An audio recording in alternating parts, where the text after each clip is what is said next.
I'm not foggy, Arthur, I said, my voice cutting through the silence of the study. The door was locked. My husband, my 2 children, and his doctor all stared at me. I'm a researcher, and this, I said, hitting the button on the remote, is my report. The monitor flashed to life, not with family photos, but with bank transfers, flowcharts, a web of shell companies. Arthur's face went ashen. Dr. Reed, the charismatic cognitive specialist, actually took a step back. You see, doctor, I said, my dusty little hobby is forensic genealogy. I dig up buried secrets. And you, I pointed to a name on the screen, have a very expensive family tree of dead clients. But that explosion was just the final crack in a foundation that had been crumbling for decades. To understand how I ended up cornering my own husband in a trap for conspiracy to commit murder, we need to go back. Back to 72 hours earlier. It started on a Tuesday. The night before, we'd been at that fundraiser at the Boston Public Library, the one where Arthur told me to stick to my dusty maps in front of his smirking clients. I was in my study, the room he called my hobby room, but which I had always privately thought of as my war room. It was my sanctuary. Floor-to-ceiling binders, the quiet hum of my secondary monitors displaying 19th century census records, the faint, dry paper smell of history. It was the only place in our 40-year-old Beacon Hill brownstone where I wasn't just Mrs. Arthur Vance. I was me.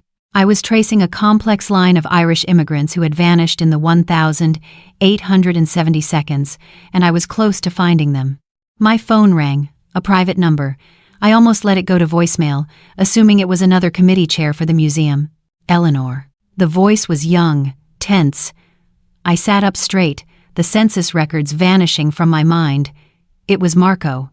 Marco was the head of IT security at Arthur's firm. He was a brilliant, quiet young man I'd met at a company picnic years ago. He'd overheard me talking about tracing ancestry, and a month later, after some late-night research, I'd quietly handed him a folder with the names and location of the grandparents in Italy he'd never known. He had actually cried, right there in the company cafeteria. We had a bond. My dusty maps had given him back his family. And he was not calling my house line. He was calling my personal cell. Marco, what is it? My stomach went cold. You sound awful. I'm so sorry to bother you at home. I'm in the middle of a full server migration. It's a total mess. We're moving everything to a new cloud platform. Routine security sweep. But I found something. I could hear the keyboard clacking in the background, the sterile quiet of a server room. I found a ghost folder, Hidden. Triple encrypted. I gripped the edge of my oak desk. Hidden from Arthur. No, hidden by Arthur. It was buried in a client archive, but it wasn't a client file. The encryption. I've only seen this kind of thing on a partner's personal drive. It was walled off, but the migration sweep flagged it as a security risk. A long pause. I could hear him take a breath. The password. That's why I'm calling you. It wasn't his usual string of numbers. It was Mulberry, 1420. The breath left my body. 1420 Mulberry Street, the address of the tiny, 2-bedroom walk-up in Somerville I grew up in, the one my father lost in a bad deal. Arthur hated that story. He called it my poverty obsession, my sentimental trash. He found it embarrassing, and he had used the memory he mocked as a key. What's in the folder, Marco? My voice didn't sound like mine. It was flat, cold. It's documents, legal forms, drafts. He was talking fast now, the words tumbling out as if he was afraid to hold them. For legal guardianship. Of you. Guardianship. The word hung in the air. It wasn't a word I associated with me. It was a word for the truly lost, the frail, the people who couldn't find their way home from the grocery store. It meant someone else, Arthur, would have the power to sign my checks, to sell my house, to move me into a home, to decide which comforts I was allowed, like a child. It was a legal erasure. Eleanor, are you still there? Who is the doctor? I whispered. Dr. Kaelen Reed.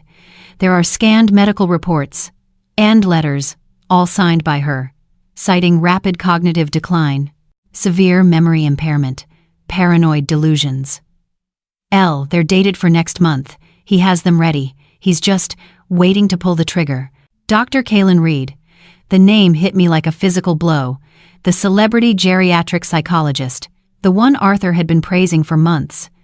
She's brilliant, Eleanor, he'd said. Helps all my top clients stay sharp. He wasn't sending his clients to her. He was sending me.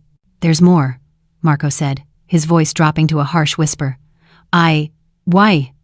I cross-checked the firm's accounts. There's a wire transfer. $150,000. Paid to Dr. Reed's clinic 2 weeks ago. I waited. I knew there was another piece. He didn't pay it from the joint account. The wire. It was paid from your personal trust. The one your mother left you. My mother's trust. The money she'd scrimped and saved.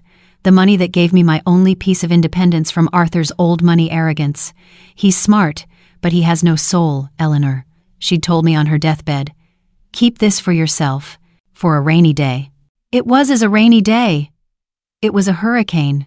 Arthur, my husband of 41 years, the man who kissed me goodbye this morning, was using my mother's last gift to me to pay the woman who would help him declare me insane, so he could take everything else.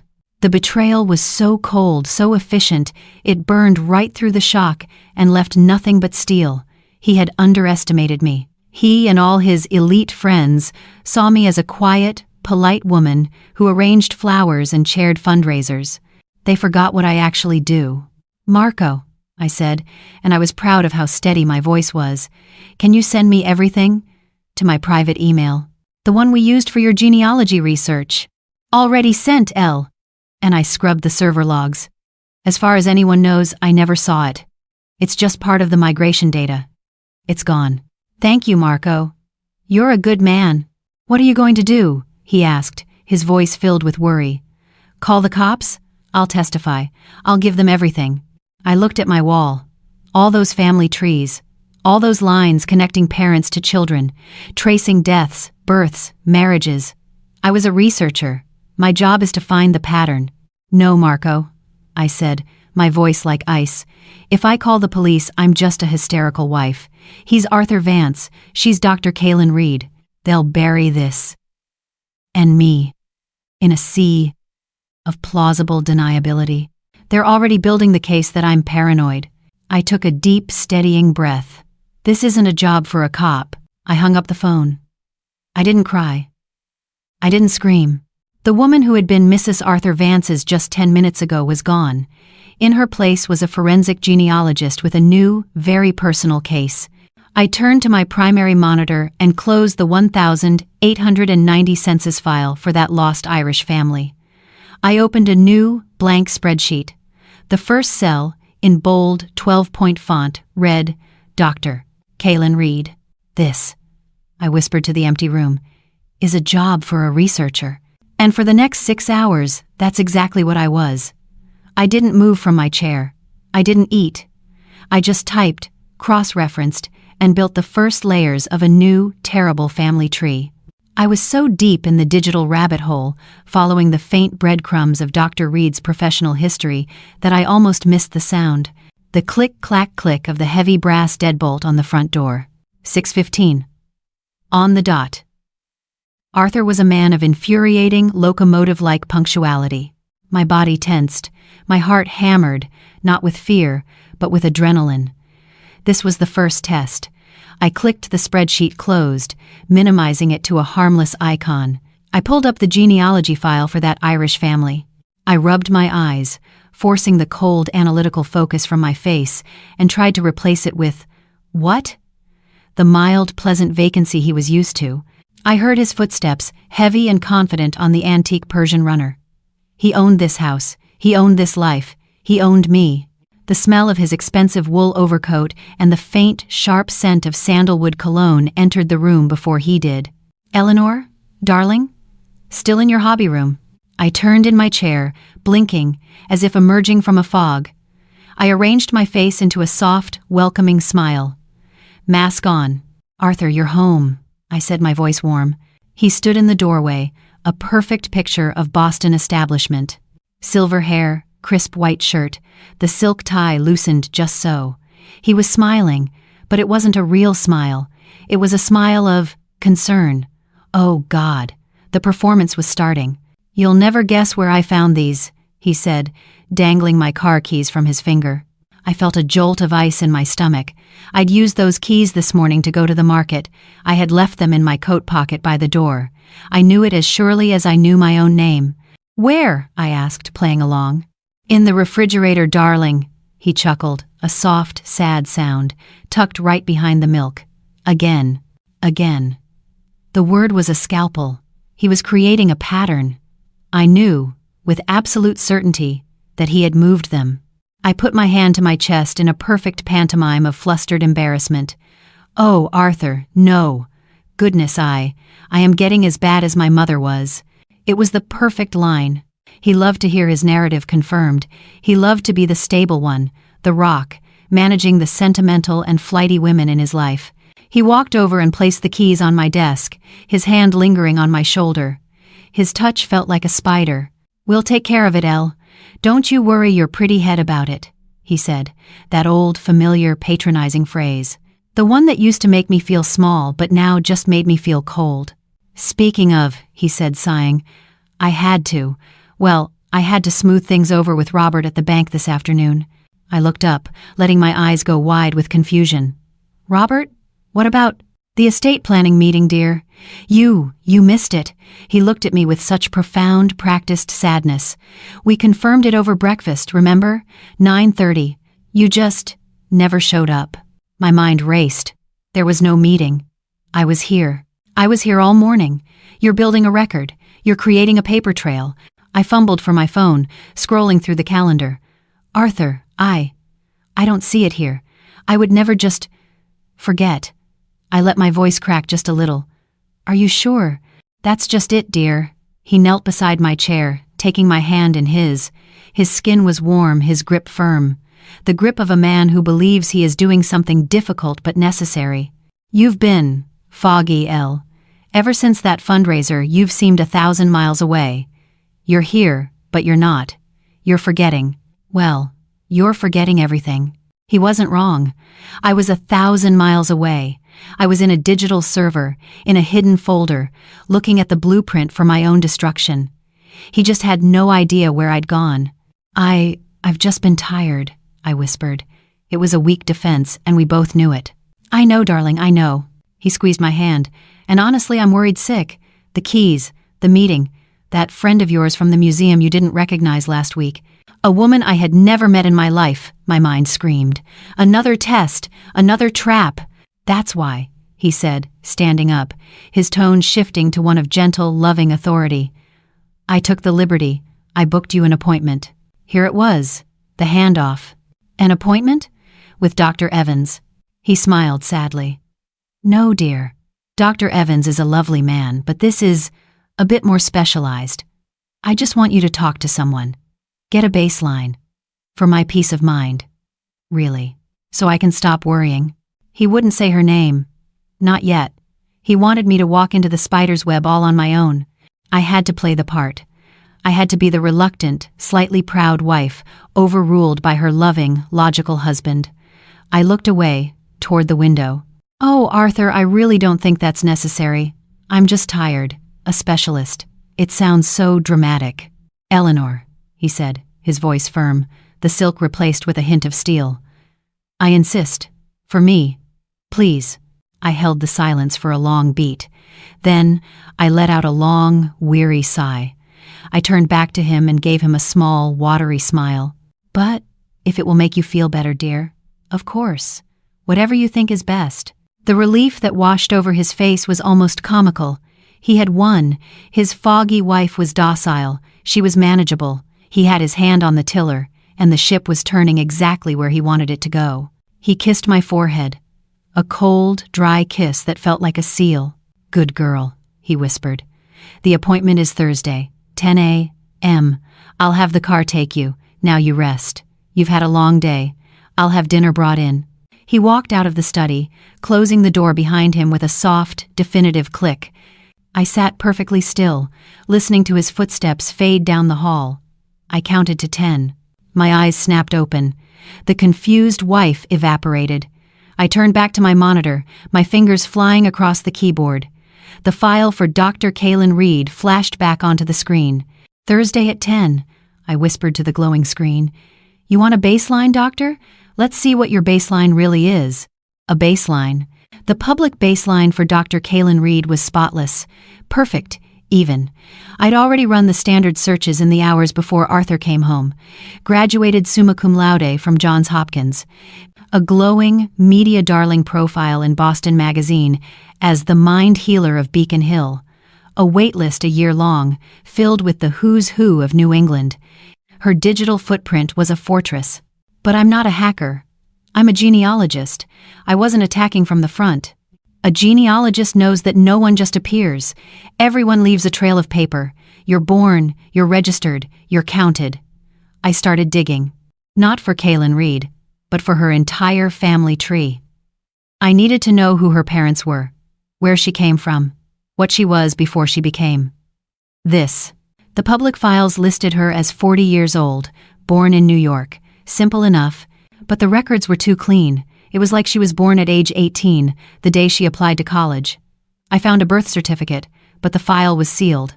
A legal seal, which is rare. Odd. A dead end. I leaned back, frustrated, my eyes burning from the screen. If the front door is locked, you find the back door. Or, in this case, the servant's entrance. I switched tactics. I went to the Professional Licensing Board. I looked up her dissertation. Kaelen Reed, Ph.D. Who was on her board? Who were her mentors? I started building a social network for her, the old-fashioned way, one academic paper at a time, and then I went to Arthur's private files. My husband, in his obsessive, arrogant way, kept social files on everyone he considered important. Dr. Reed was very important. I accessed his private drive. He still used his college rowing team's founding year as the password, 1898. The kind of lazy, self-important code a man who underestimates his wife would use, and in his file on Reed, a copy of her curriculum vitae from 5 years ago, and on it, a single line she'd since scrubbed from all her public-facing bios, recipient of the 2008 Amelia Harding Memorial Scholarship. My fingers froze on the keyboard. Amelia Harding. I knew that name. I'd mentioned it to Arthur a decade ago. It was an old, obscure Boston family I'd been researching for a paper, one with a bizarre, tangled inheritance. I remembered it vividly. We were at a dinner party, one of Arthur's insufferable networking events at the Somerset Club. I'd been excited, mapping out the connections for one of his partners. Arthur had waved his hand, a sharp, dismissive chop that cut me off mid-sentence. God, Eleanor, what a waste of energy, he'd said, laughing to his friends. Who cares about these dead and buried spinsters? You and your dusty old maps. It's a waste of a perfectly good mind. He'd looked at me with that familiar, devastating mix of pity and exasperation. I remember the clink of my wineglass as I set it down on the table. The small, sharp sound was the only protest I allowed myself. I retreated into the polite wife role he preferred, smiling and silent for the rest of the evening. A waste of a perfectly good mind. I smiled. A cold, tight smile. Okay, Arthur, I whispered to the empty room. Let's see what this wasted mind can do with your dead and buried spinster. I dove back into the databases, but this time with a new search term. I wasn't just a wife. I was a forensic analyst on a hunt. I pulled the probate files for the Amelia Harding estate. I tracked the scholarship fund. Who were the other recipients? Who was the executor? It was a labyrinth of legal documents, exactly the kind of dusty work Arthur found so tedious. It took me 3 hours. And in that labyrinth, in the archived records of the scholarship committee, I found the original application. Submitted not by Kaelen Reed, but by a 20-year-old student from rural Maine. A girl with a scholarship-winning essay about overcoming a brutal, impoverished childhood. Her name was Jennifer Ann Kovach. I ran the new name. And the world opened up. Jennifer Ann Kovach, born 40 years ago. Father, deceased, a string of petty crimes. Mother, in and out of institutions. A childhood spent in a blur of foster homes. And then, at 22, a legal name change.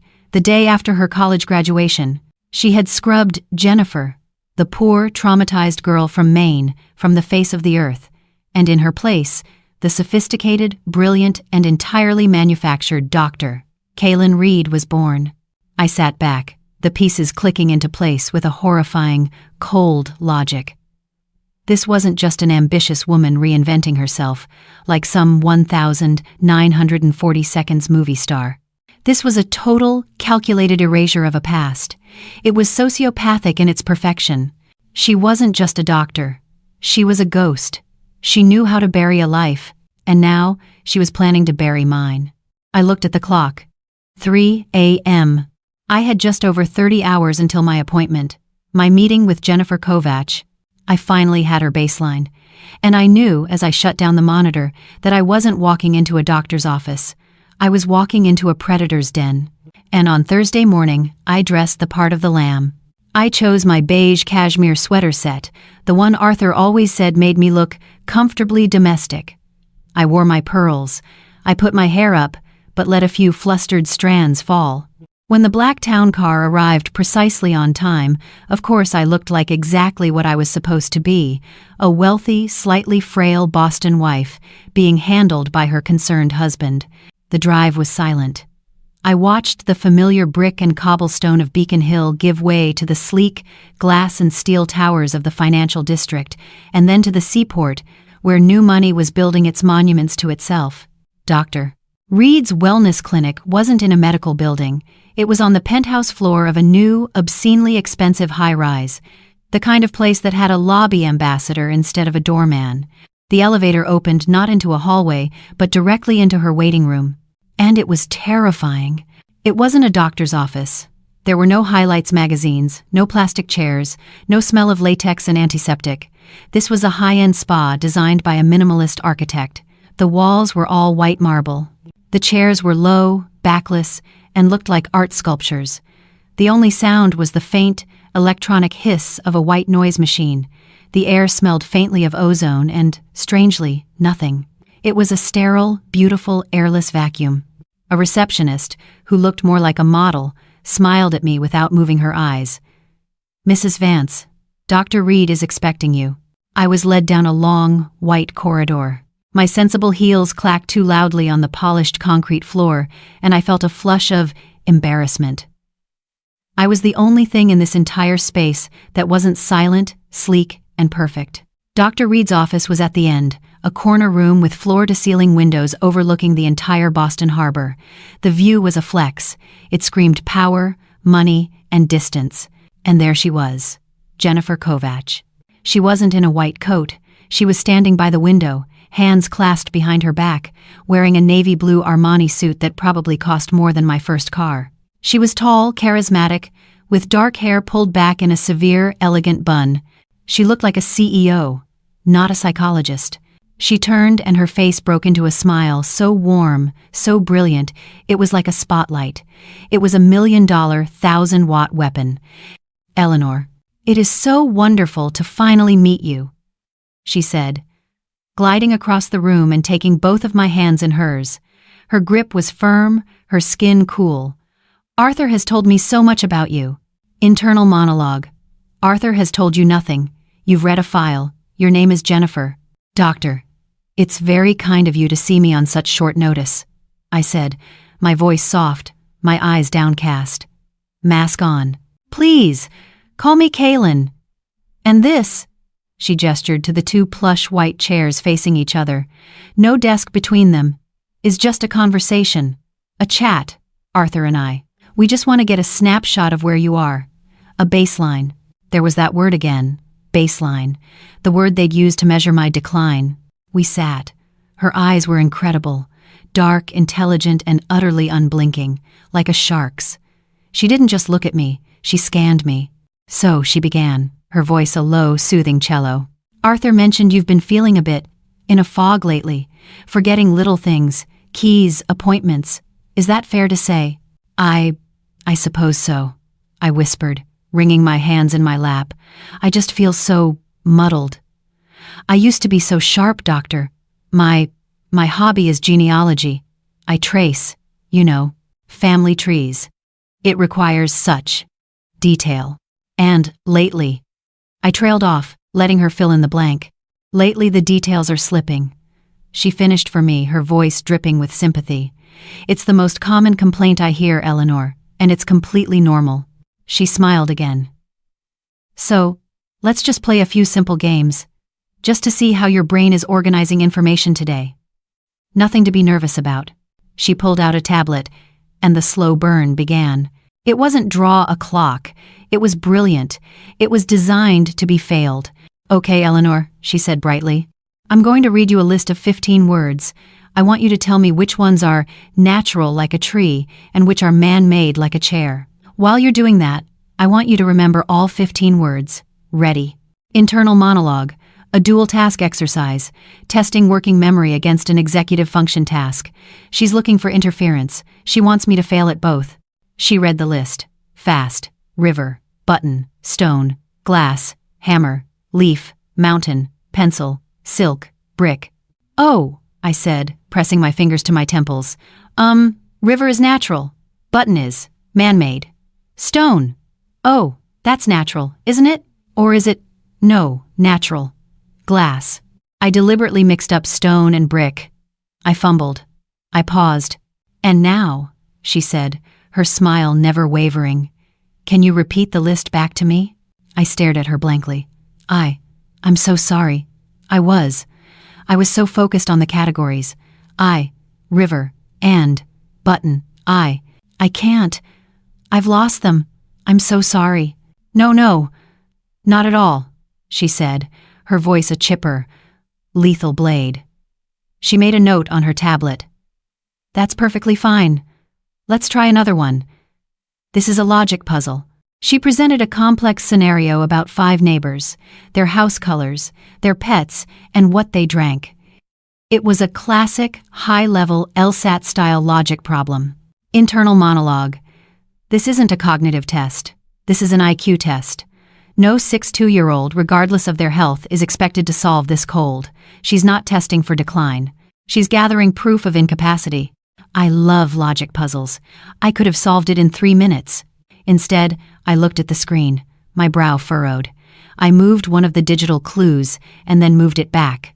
I looked at her, my eyes welling with tears. Dr. Kaelen, I don't understand, I whispered, the shame and confusion rolling off me in waves. This is like, it's just nonsense. Why can't I? She put her hand on my arm. Eleanor, shh. It's okay, it's not important, it's just a game. She scribbled another note. Her face was a mask of professional, empathetic concern, but her eyes were glittering. She had her data, she had her kill. We did this for 45 minutes. She gave me rapid-fire subtraction problems. She showed me complex geometric patterns and asked me to find the one that didn't belong. And with every single test, I played the part of the confused, scared, and fading woman. I gave her exactly the baseline she was paid $150,000 to find. Finally, she put the tablet down. Eleanor, she said, leaning forward, her voice dropping into that intimate, hard truth register. I'm going to be very honest with you, because I respect you.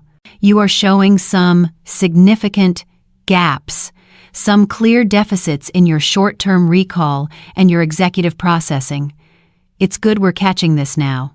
Oh, God, I whispered, letting a tear actually fall. Is it what my mother had?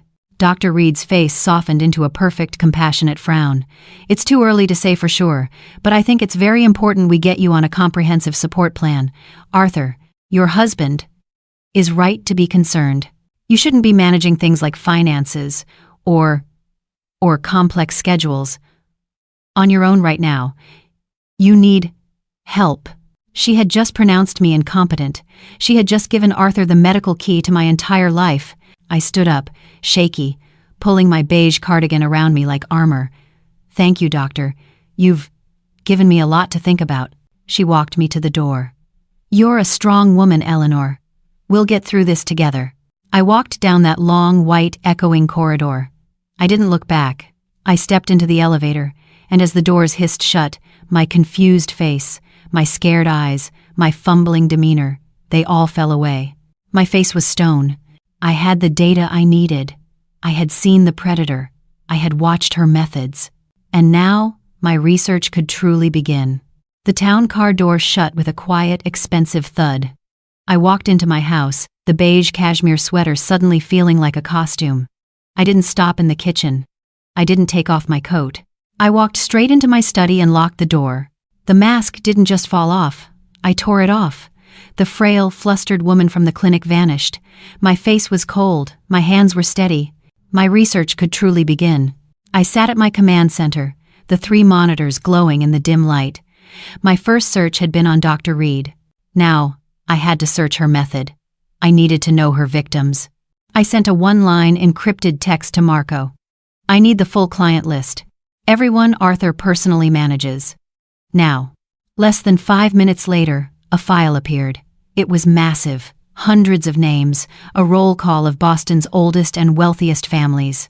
These were the people Arthur admired, the ones whose approval he craved, the ones for whom he'd always found me quaint and sentimental. My hobby wasn't just about names, it was about patterns, birth, marriage, death, and, most importantly, probate, the legal record of what happens to a person's money when they die. I opened the client list on one monitor and the Massachusetts State Death Index on another, and I began the cross-reference. It was the dusty work Arthur mocked, tedious, meticulous, mind-numbing. I wasn't just looking for the dead, I was looking for the recently dead, the ones who had died in the last 5 years, since Dr. Kaelen Reed had become the it girl of Boston wellness. The hours bled together. The scent of old coffee in my mug grew stale. The sun went down. The study filled with the quiet click-click-click of the keyboard. At 8 p.m., I found the first one. David Harrison. 68.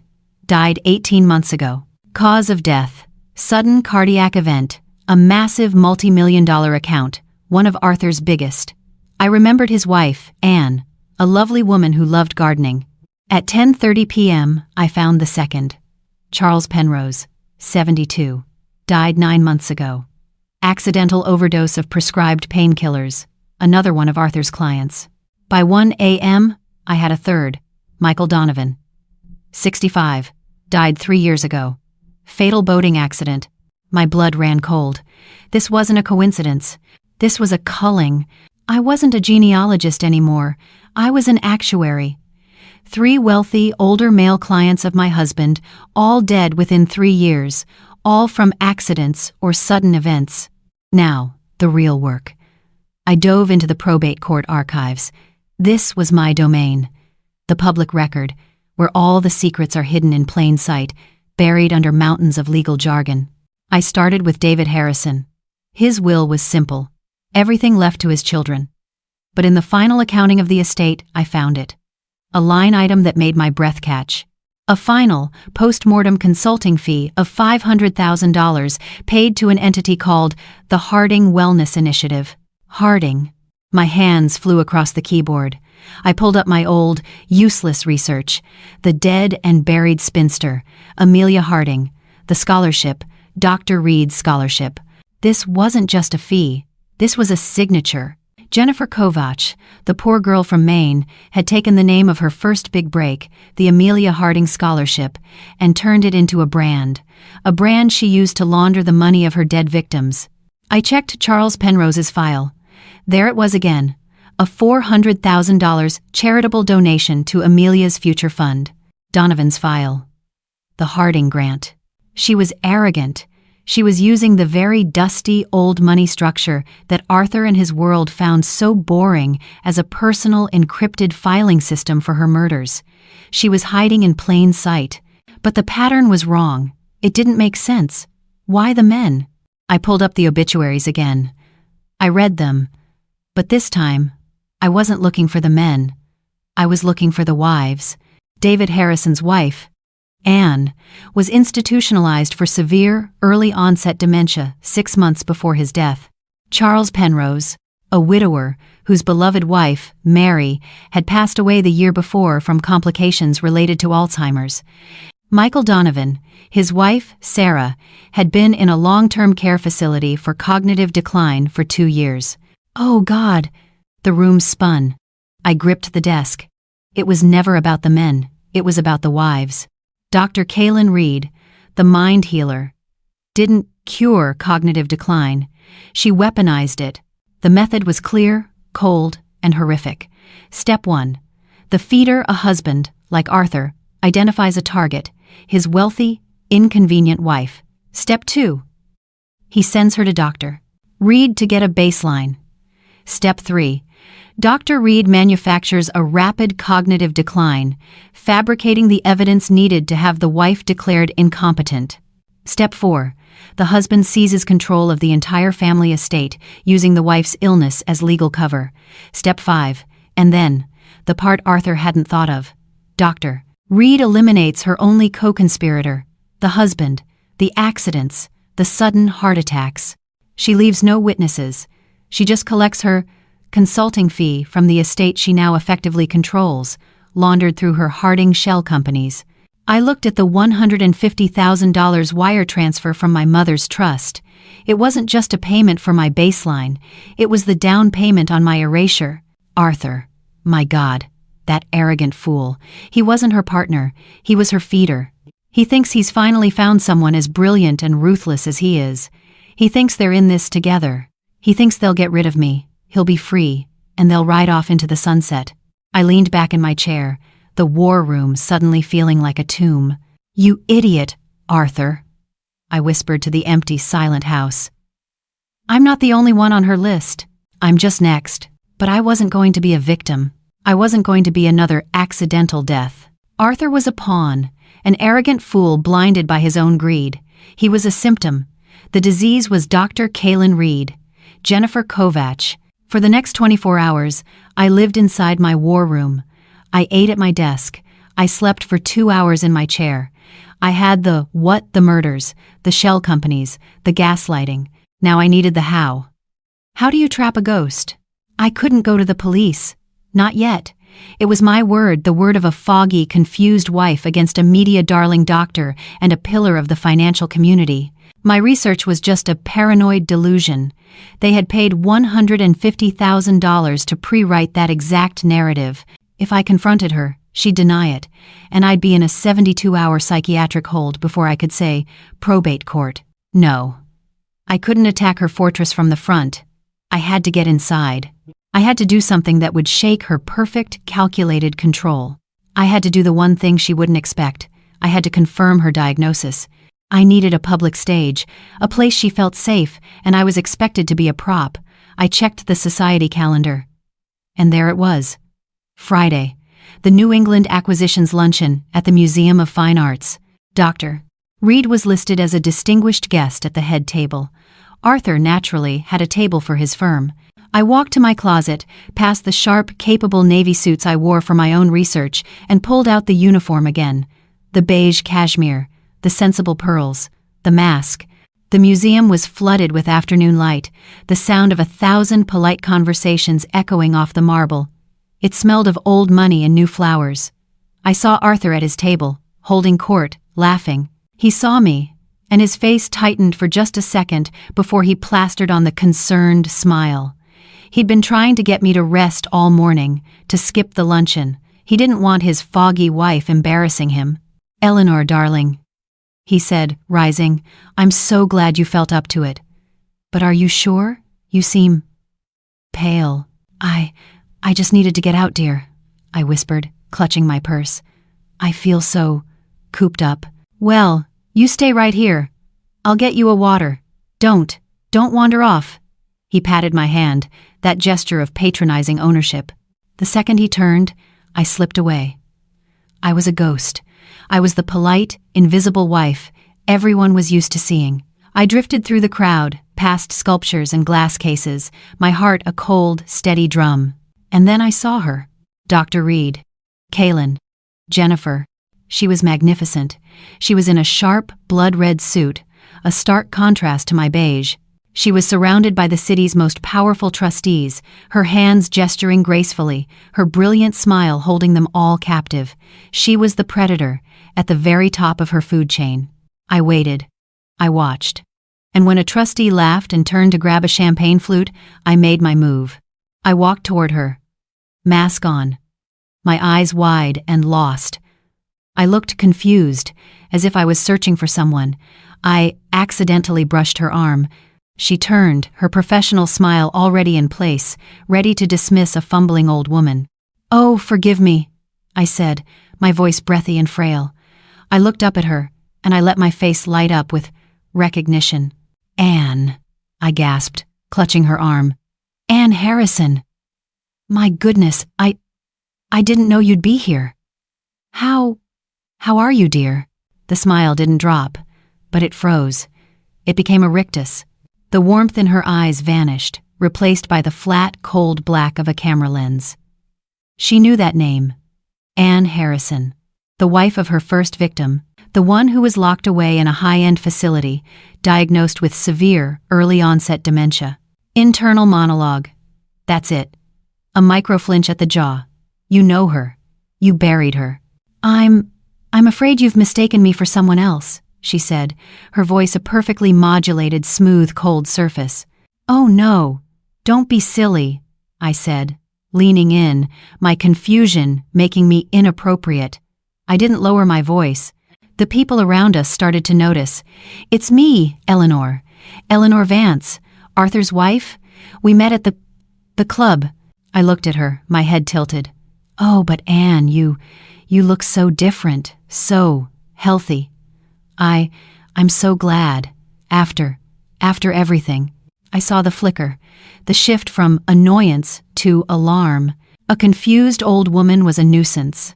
A confused old woman dropping that specific name was a threat.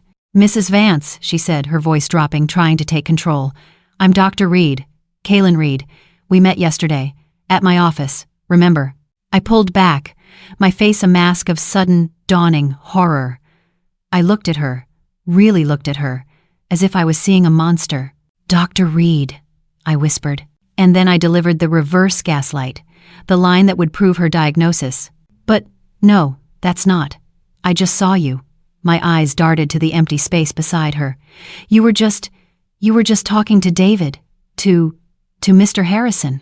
I pointed at the empty air. He was right there. He said he was, waiting for you." Dr. Reed's face went white. This was not a simple mistake. This was a hallucination.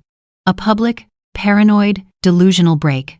I had just, in front of 5 of Boston's most powerful people, accused her of talking to a dead man, her dead man, Mrs. Vance. "Eleanor." "You're not well," she said, her voice low and dangerous. "Oh, God," I whispered, my hand flying to my mouth. "Oh, God, I'm sorry." I turned and fled. I didn't just walk away. I ran, stumbling, pushing past a waiter, my beige facade crumbling into a full-blown episode. I heard Arthur's voice, sharp with anger and embarrassment, call my name. "Eleanor! What in God's name?" I didn't look back. I ran out of the banquet hall, through the museum lobby, and into the waiting town car. I sat in the back, my heart hammering, my hands shaking, but not with fear, with triumph. I had just done the impossible. I had just turned my weakness into a weapon. Dr. Kaelen Reed, Jennifer Kovach, was a predator who thrived on control and secrecy. I had just, in the most public way possible, become a liability. I had just linked her, in public, to a dead victim and his cognitively declined wife. I had just proven I was paranoid and hallucinating. She couldn't let me do that again. She couldn't risk me remembering another name, Charles Penrose, Michael Donovan. She would have to accelerate the plan. She would have to silence me. Immediately. I had just started the countdown clock on my own execution. The town car glided silently through the streets of Boston. I didn't have to tell the driver my address. I was cargo, being delivered. I watched my reflection pass over the windows of the high-end shops on Newbury Street. My face was pale, my hair still slightly flustered from my episode, but my eyes, reflected in the glass, were perfectly calm. Jennifer Kovach was a sociopath. Sociopaths are defined by 2 things, a need for total control and a terror of exposure. In that museum, I had done the one thing she could never have predicted. I hadn't just been confused. I had, in front of her powerful elite audience, linked her directly to a dead victim and his cognitively declined wife. I had become a liability, a loose end. And Jennifer Kovach, I was certain, did not permit loose ends. I was in the library, my back to the door, letting my hands shake as I poured a glass of water, when I heard the front door slam. It wasn't Arthur's usual precise click-clack-click. It was a slam, the sound of a man who had lost control. "Eleanor." His voice wasn't concerned, it was thunder. He stormed into the room, his face a dark, mottled red. He'd left the luncheon. His reputation was on the line. "What in the name of God," he spat, "did you think you were doing?" I turned, shrinking, letting the glass clatter in my hand. Mask on. "Arthur, I don't know," I whispered, the picture of a woman coming apart. "You don't know." He let out a short, barking, ugly laugh. "You humiliated me, Eleanor. You humiliated yourself. You grabbed Dr. Reed, and you looked like a madwoman." I saw Anne," I stammered. "I thought it was Anne Harrison." His eyes narrowed, the red in his face drained, replaced by a sudden, cold pallor. "You mentioned Harrison. You mentioned David Harrison." "There it is," my mind whispered. "The nerve, the one I was looking for." I let the tears come. I thought I saw him," I whispered, the confusion, my only shield. "He was standing right by her. He looked so sad, Arthur. He looked—" "Stop it!" he roared, and I genuinely flinched. "David Harrison is dead, Eleanor.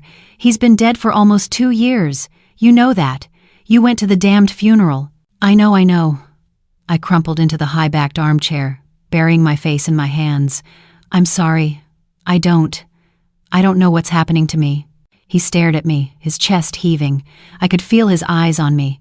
The rage was gone. It was being replaced by something else. A cold, chilling calculation.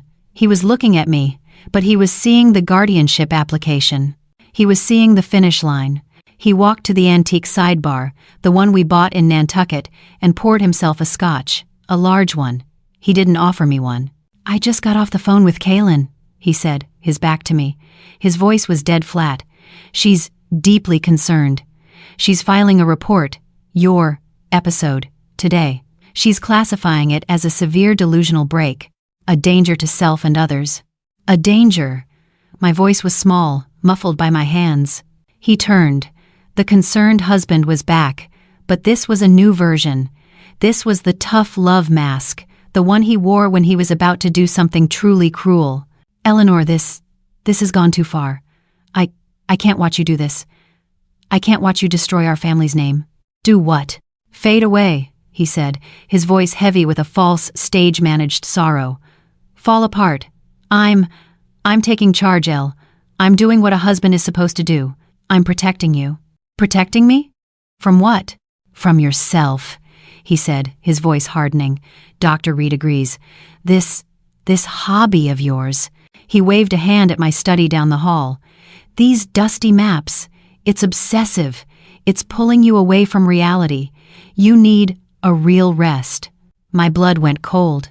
"You need a place where you can't hurt yourself. Where you can be safe." "What? What are you saying, Arthur?" "I've made arrangements," he said, staring into his glass, not at me. "Dr. Reed has a place, a clinic, in the Berkshires." "Ah, the Berkshires. The classic, expensive, isolated place you send inconvenient family members." "It's beautiful," he continued. "Quiet. No distractions. No dusty records to get lost in." "A clinic," I repeated, my voice hollow. "You mean a hospital, a psychiatric hospital." "It's a rest clinic, Eleanor. For an evaluation, a 72-hour hold, to start, to get you stable. A 72-hour hold, the legal key, the involuntary commitment. Once they have you for 72 hours, they can petition the court. They can make it permanent. With Dr. Reed's report from my public episode and my heartbroken husband's testimony, I'd be gone, legally erased." I stood up, and this time, the hysteria wasn't entirely an act. The walls were closing in. No, you can't. This is my house, Arthur. You can't just send me away." "I can," he said, his voice a sharp, cold blade. He finally looked at me. His eyes were dead. "And I am. Dr. Reed has already filed the paperwork. It's an involuntary commitment, Eleanor. It's for your own good. He was right. I had played the part of the crazy wife so perfectly that I had given him the very weapon he needed to pull the trigger. "When?" I whispered, the fight draining out of me, the victim role complete. "A car is coming," he said. "Tomorrow morning, 10 a.m. sharp. Please, Eleanor, don't make this any harder than it already is. Pack a bag. Just be ready." He finished his scotch in one gulp. He set the glass down on the mahogany sidebar with a heavy, final thud. "I'm going to the office to finalize things," he said. "I'll sleep at the club tonight. To give you some space. To get his alibi," my mind screamed. "To coordinate the kill with Kaelen." He walked out of the library. He didn't say, "I love you." He didn't look back. I stood in the absolute silence, listening to the front door open, and then click, clack, click, locked. 10 a.m. tomorrow. The terrified, broken woman in the library straightened up. I wiped the tears from my face. I walked to the library door and slid the heavy brass bolt into place. I walked to my study. I locked that door too. I sat at my desk. The all is lost moment was over. The deadline was set. I had less than 24 hours. My dusty maps and dead spinsters were laid out across my desk, my hobby, my obsession. I pulled up the file on David Harrison, on Charles Penrose, on Michael Donovan. "You want to see a danger to self and others, doctor?" I called Marco. He picked up on the first ring. "He's moving," I said. No preamble. Involuntary 72-hour hold. "A car is coming at 10 a.m. tomorrow." "My God," Marco whispered. I'm calling the police. Right now, this is kidnapping." "No, you're not. You're going to do exactly what I say. I need 2 things, Marco, and they have to be perfect. First, I need you to set up a conference call for 9 a.m. tomorrow. My children, I need both of them on the line. Tell them it's a financial emergency, an SEC audit. Use whatever words you have to, but they must be on that call." Okay, I can do that. What's the second thing?" I looked at the screen, at the web of shell companies, at the names of the dead. "I need a wire," I said, my voice like ice. "A hidden one. I need you to set up a recorder on Arthur's private office line, and on Dr. Reed's. I need everything they say to each other between now and tomorrow morning." That's highly illegal." "So is conspiracy to commit murder," I replied. "They think they're finalizing my commitment. They think they're handling the hysterical wife. Let's find out what handling really means." "I need the truth, Marco. I need the real plan." In their own voices, there was a long, terrible pause. "Okay, Elle, I'm in. It's done. But what are you going to do at 10 a.m. when that car arrives?" I looked at the files, at the web of lies I had spent 40 years ignoring, at the dusty old records that held the key to everything. "I'm not going to be here," I said. "I'm calling an emergency family meeting, at my house, at my desk, and I'm going to present my report." The next morning, the house was suffocatingly quiet. I was in my study by 6 a.m. I wasn't wearing beige. I was dressed in a dark gray wool suit I'd worn to present a paper at the New England Historical Society. My armor. I sat at my desk, the 3 monitors glowing in the pre-dawn light. On the main screen, my presentation was cued. On the left, a blank video conference window. On the right, Marco's audio feed. At 9 a.m. precisely, the left screen flickered to life. My children, Arthur Jr., AJ, from his law office in New York, looking annoyed. Sarah, from her startup in San Francisco, looking worried. "Mom," Sarah said, her voice tinny. "What's going on? Marco said it was an SEC audit. Is Dad okay?" "Your father is on his way," I said calmly. "Thank you both for being here. It's a family financial matter." Arthur arrived at 9:15. He stormed into the study, not even looking at the screen. He saw me, in my suit, at my desk, and his face twisted with rage. "Eleanor, what is this?" he hissed.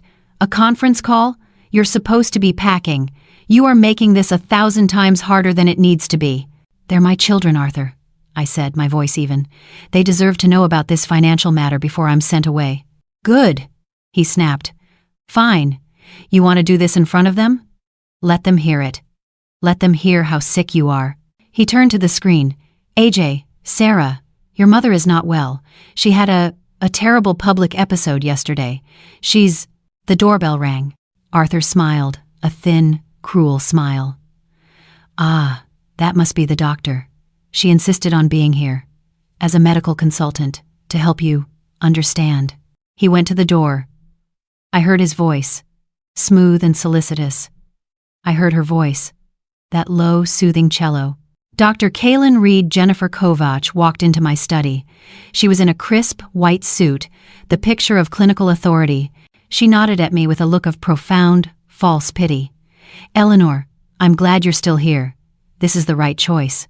Then she saw my children on the monitor, and her eyes flashed with momentary surprise. Arthur hadn't told her. "Dr. Reed," AJ said, frowning.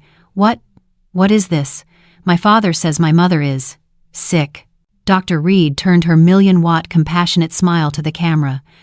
"Your mother is in the grip of a significant cognitive decline, AJ. We saw a frightening delusional episode yesterday. We're all here to support her as she takes the next step. To a clinic where she can be safe." Safe. The word for a cage. Arthur stood by the fireplace, arms crossed. The loving, concerned husband, the professional, brilliant doctor, the two worried, confused children on the screen, and me, the crazy wife in the chair. The trap was set. I took a deep breath. "Thank you all for coming," I said. My voice wasn't weak. It wasn't foggy. It was the voice of the woman who presented at the Historical Society. It was a voice of absolute authority. I reached down and pressed the button on the old-fashioned lock on my study door. The heavy brass bolt shot home with a loud, definitive click. Everyone froze. Arthur's face went from concerned to furious. "Eleanor, what do you think you're doing? Unlock that door." "I'm not foggy, Arthur," I said, swiveling in my chair to face them, my hand on my mouse. "I'm a researcher, and this," I clicked the mouse, "is my report." The large 40-inch monitor above my desk flashed to life. "Mom, what is this?" Sarah whispered. It wasn't a family photo. It was a scanned document. The Application for Legal Guardianship of Eleanor Vance. "This," I said, "is a legal document my husband prepared, dated for next month, to have me declared incompetent." "Eleanor, this is insane," Arthur shouted. "This is the paranoia. You've been..." "Paranoia." I clicked again. A bank statement appeared. "Is this paranoia?" "A $150,000 wire transfer from my mother's trust, paid to Dr. Reed 2 weeks ago. My children," I said, looking at the screen, "will recognize this as the trust fund your grandmother set up for me, not for Dr. Reed's consulting fees." AJ leaned into his camera. "Dad, what the hell is that?" It's a prepayment for her care. It's complicated," Arthur sputtered. "It's very complicated," I agreed. I clicked again. Dr. Reed's face appeared, a smiling professional headshot. Next to it, a grainy 20-year-old black and white photo of a different woman. "This is Dr. Kaelen Reed," I said. "And this is Jennifer Ann Kovach, born in rural Maine, a string of foster homes. Legally changed her name at 22. Dr. Reed didn't move. Her face was marble, but her eyes, the shark's eyes, were fixed on me. She scrubbed her past," I continued, "but she kept one thing, a dead and buried spinster my husband mocked me for researching, Amelia Harding." I clicked again. A complex flowchart filled the screen. "This," I said, "is where my dusty old maps come in. These are Dr. Reed's shell companies, the Harding Wellness Initiative, Amelia's Future Fund, the Harding Grant." "Eleanor, this is a fabrication," Arthur yelled. "A fantasy. It's probate court, Arthur," I snapped, my voice like ice. "It's evidence. I'm a genealogist. I trace patterns. And this is a family tree of death." I clicked again. 3 photos of 3 smiling wealthy men appeared. David Harrison, Charles Penrose, Michael Donovan. "All clients of yours, Arthur. All dead within the last 3 years. All accidents or sudden illnesses." I clicked again. The chart connected them, and what did they all have in common? 1. Their wives were all patients of Dr. Reed. 2. Their wives were all declared incompetent with rapid cognitive decline in the months before their husbands' deaths. 3. Their estates all paid multi-million-dollar fees to Dr. Reed's Harding shell companies. The room was silent. My children stared, horrified. Arthur looked at Dr. Reed, his face a mask of dawning, sickening terror. He was just realizing he wasn't her partner. He was next. "You made a mistake, Jennifer," I said, speaking directly to her.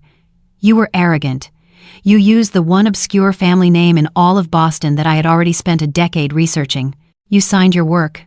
Dr. Reed finally spoke. Her voice was pure ice. "This is a masterpiece of paranoid delusion. A brilliant, intricate fantasy from a very, very sick woman. Arthur, it's time. Your wife is a danger to herself. We need to call the transport." She reached for her phone. "You're right. It is time," I said. I looked at the clock on my desk. 9:55 a.m. "The car you ordered is due in 5 minutes. I turned to my third monitor, the one with Marco's audio feed. "But first," I said, "there's one last piece of evidence. The finalizing you and Arthur did last night. Marco, play the tape." There was a half-second of digital static, and then the study filled with my husband's voice. It was tinny, recorded, and utterly damning. Arthur recording, "Kaelen, are you sure this is handled? That performance at the museum. She's a liability. She mentioned Harrison. What if she mentions him to someone else?" Dr. Reed, recording, "Calm down, Arthur. You're getting sloppy. Her episode is exactly what we needed. It's the final nail. The 72-hour hold is signed. The transport will have her by 10:15. Arthur recording. And then, at the clinic. Dr. Reed, recording. And then it's my world. Her paranoia will become acute agitation. Her research will be confabulation. In 2 weeks, I'll have the court order. You'll have full guardianship. She'll be managed permanently. And Arthur, recording. Yes, Dr. Reed, recording. Once you have control of the full estate, then we can discuss your retirement and the next steps for the Harding Initiative. Your feeder fee will be substantial." The audio clicked off. The silence that followed was heavier than stone. My son, AJ, a lawyer, his face ashen on the monitor, whispered, "Oh my God, Dad, feeder fee." Sarah was just crying silently, her hand over her mouth. Arthur didn't speak. He wasn't the Beacon Hill financier. He was a gray, sweating, terrified old man. He staggered back, his hand fumbling for the fireplace mantel, and missed. He slumped against the wall, his carefully constructed world vaporized. He looked at me, his eyes wide with a new, final horror. He had just heard the woman he was planning to betray me with, planning to betray him. He was just another dead husband on her list. But Dr. Reed, Jennifer Kovach, she didn't collapse. She was a predator, and predators don't surrender. They lunge. Her face, that perfect marble mask, finally cracked. A snarl, ugly and primal, twisted her lips. "You," she hissed at me. "You bitch. You old, dusty bitch." She lunged. Not for me, for the laptop on my desk, the one connected to the video call. She lunged for the evidence, but she never made it. AJ's voice roared from the speakers. "Mom, move." I was already moving. I swiveled my chair, and Jennifer Kovach's lunge met only empty air. She crashed against the desk, sending my antique lamp smashing to the floor. And then, the doorbell rang. A clear, polite, 2-note chime. Ding-dong. It was 10 a.m. on the dot. Arthur's head snapped up. A desperate, pathetic flicker of hope ignited in his eyes. "The transport," he gasped. "The car. Kaelen, it's the car. They're here. They'll take her." Dr. Reed scrambled up, her suit torn, her face a mask of rage. She moved for the locked study door. "It's over, Eleanor. They're here for you." "They are," I said, my voice perfectly calm. "But I don't think they're psychiatric transport." I looked at the monitor. "AJ, Sarah, would you please get the door? Your guests have arrived." My children, galvanized, vanished from the screen. We heard their footsteps pounding down the stairs. Arthur and Dr. Reed froze. I stood up, for the first time, from behind my desk. I walked to the center of my study. "You see, Doctor, I didn't just share my report with my children this morning. I also shared it with the police. The real police. The ones who investigate fraud, and conspiracy, and murder." The heavy click of the deadbolt being thrown back echoed up the stairs. Dr. Reed's eyes went wide. She looked at the window, a sheer 40-foot drop to the street. There was no escape. I heard heavy footsteps. Not 2, 6. 2 uniformed officers and a detective in a trench coat filled the doorway. My son and daughter stood behind them, their faces pale but resolute. They had made their choice. The detective, a woman with tired, intelligent eyes, looked past me, at my war room, at the charts, at the monitors still glowing with evidence. She gave a low, appreciative whistle. Then she looked at the 2 shattered, cornered figures by my fireplace. "Dr. Kaelen Reed," she said, her voice all business. "You're under arrest for conspiracy to commit fraud and on suspicion of murder. Arthur Vance. You're under arrest for conspiracy to commit fraud and kidnapping." Arthur Vance, the man who had dismissed me for 41 years, the pillar of the community, slid down the wall and sat on the floor, weeping. He held out his shaking hands for the cuffs. Dr. Reed didn't weep. She was silent. She stood tall, the mask back on, and as they cuffed her, her cold, shark eyes met mine. She had underestimated the dusty old maps. I watched from my study window, the hobby room he'd always mocked. I watched them lead my husband and his celebrity doctor out of my house, past the cherry blossoms, and into the back of 2 separate squad cars. The perp walk, right on Beacon Hill. The fallout was immediate. It was a montage of everything my husband had ever valued, all turning to ash. The Boston Globe headline, "The Cognitive Killer. Beacon Hill psychologist and financier charged in conspiracy to murder." The news clips of clients, the old money families, swarming his firm, pulling their accounts. "We're ruined," I heard his partner say on the local news. His name was chiseled off the donor wall at the museum. The Vance name, the one he had prized above all else, was now synonymous with fraud and murder. He hadn't just been unvanced, he'd been erased. And I was the one left holding the pen. And in the months that followed, I used it. The trials were swift. My research, my family tree of death, was presented in a cold, quiet courtroom. It was ironclad. Dr. Kaelen Reed, Jennifer Kovach, never broke. She was the predator to the very end. But the jury saw the truth in those dusty probate records. They saw the pattern. She was convicted for the murder of David Harrison and the conspiracy against me. She will die in prison. Arthur's trial was quieter, sadder. He was a broken man, a hollow shell of the Beacon Hill financier. He pled guilty to everything: conspiracy to commit fraud, conspiracy to commit kidnapping. His one, final, desperate act was testifying against her, the woman he'd been a fool for. He got 15 years. And now, the house, the monument to 41 years of his ambition and my silence. I was selling it. It was 6 months after the arrests.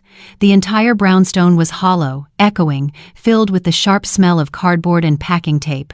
The heavy, important furniture was draped in white sheets, like a graveyard of ghosts.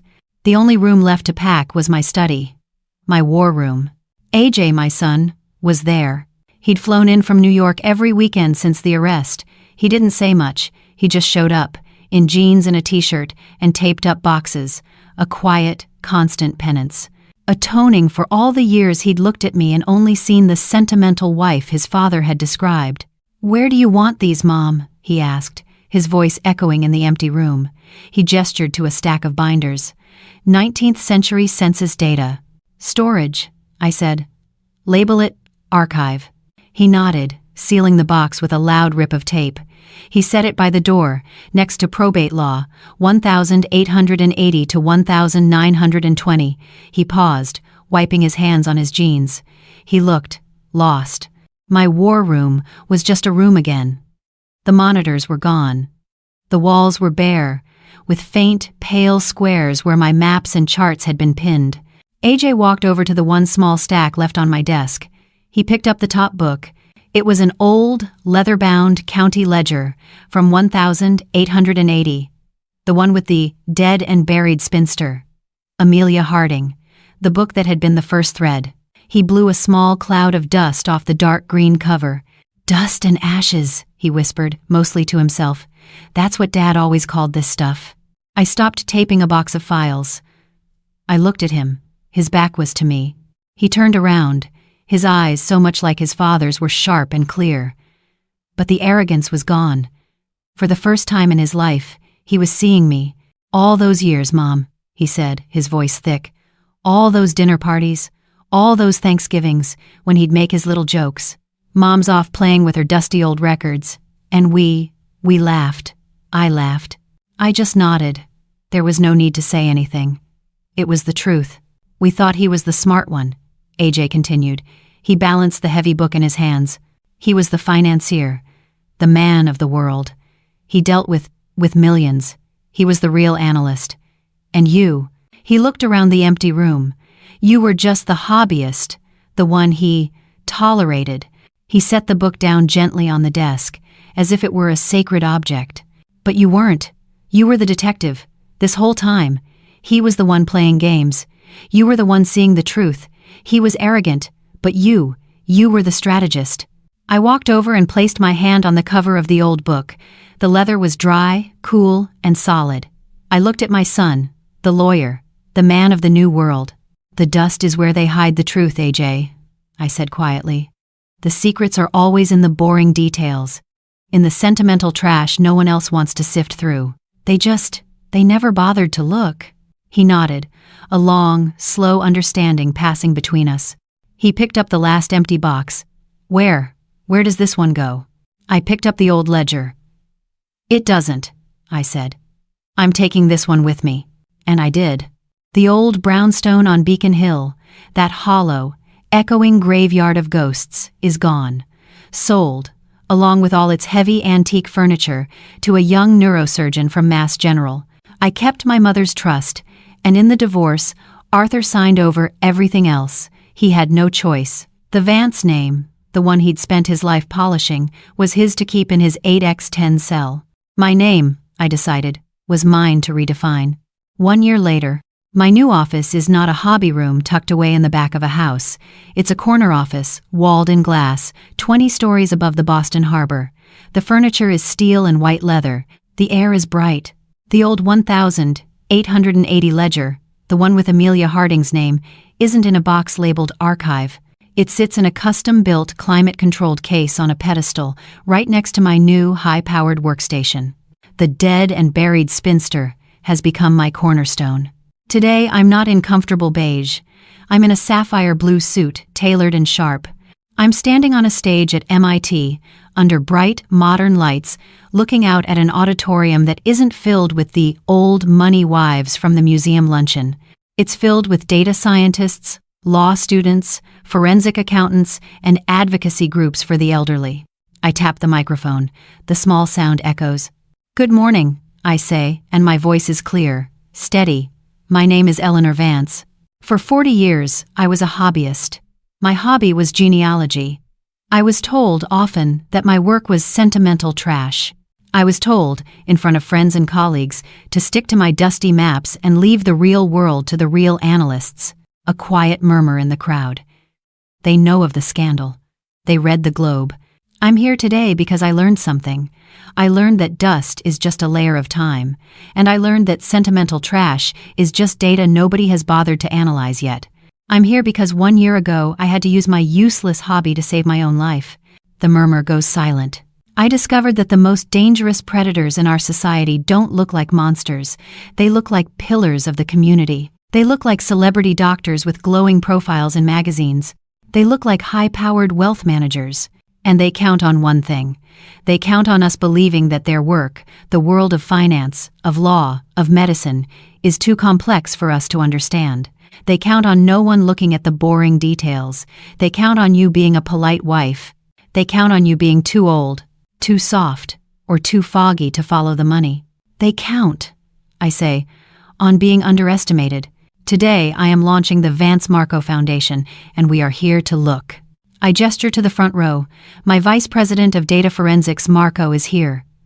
Marco stands up, no longer the nervous IT guy, but a confident executive in a sharp suit. He nods to the applause. Our foundation is not a hobby. We are a team of forensic genealogists, data analysts, probate lawyers, and former law enforcement. We will not be looking for sentimental stories. We will be looking for patterns. We will be cross-referencing death certificates with probate court filings. We will be tracking consulting fees paid from the estates of the vulnerable. We will be hunting for the Dr. Kaelen Reeds of the world. We will be the voice for the Ann Harrisons, the Charles Penroses, the victims whose cognitive decline was a death sentence. I walk over to the pedestal and lightly touch the glass case containing the old ledger. This is an 1,880 county ledger. It's filled with dusty, dead, and buried spinsters. To my husband, it was a joke. To the woman who tried to have me murdered, it was an obscure name she thought she could hide behind. To me, it was case file number 1. We are here to prove that those soft skills you've been told are hobbies, research, pattern recognition, patience, the woman's work of remembering family histories are not soft at all. They are the most powerful analytical tools we have. They are the shovels you use to dig up the truth.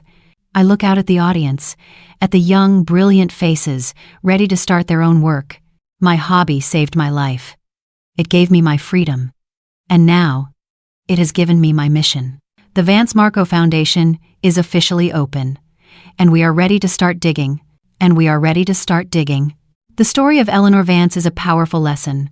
For 41 years, she was the polite wife, the sentimental hobbyist. Her husband, the real analyst, was so blinded by his own arrogance that he never once stopped to think that the person he was dismissing was actually observing. He never realized that the hobby he mocked was a masterclass in forensic investigation. He tried to declare her incompetent, but he was the one who was incompetent.